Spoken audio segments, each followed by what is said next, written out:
We've all heard the expression, as easy as apple pie.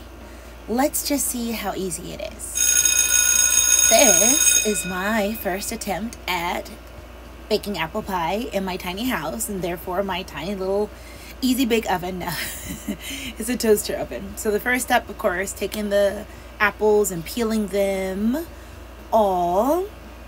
Then you're going to want to core the apples and cut it into slices.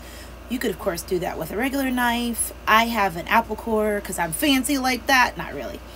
You know, you can get this at Walmart or anywhere, Home Goods, anywhere they sell them. It just makes it a little bit faster to kind of, you know, get that core out. And my honey bunny loves eating the cores too. I can't give him all that sugar, but, you know, it makes it work a little bit faster, as you see here.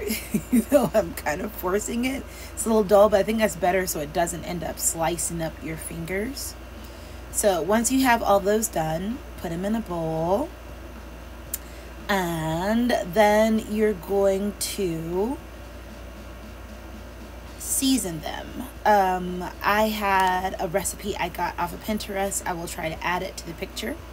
Next step, of course, is preparing the crust. I got it already ready crust for pie baking from Walmart.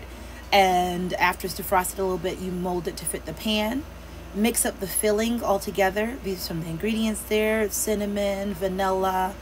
And you see it's coated very well there. You're going to dump that mixture into the pie crust. And then take the second pie crust, usually 2 come in the pack, and spread it over.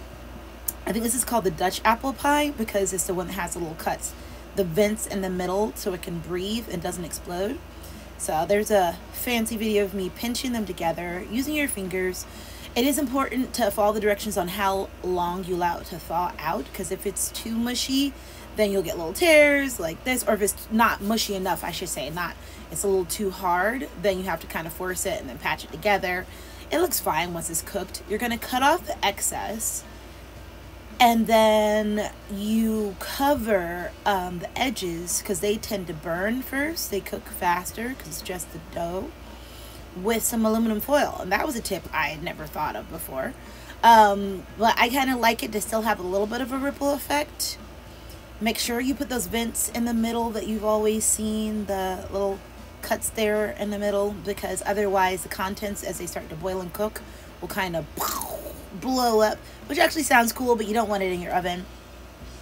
And bake it for the instructed time, and booyaka, apple pie. It actually was pretty easy. Soundstripe.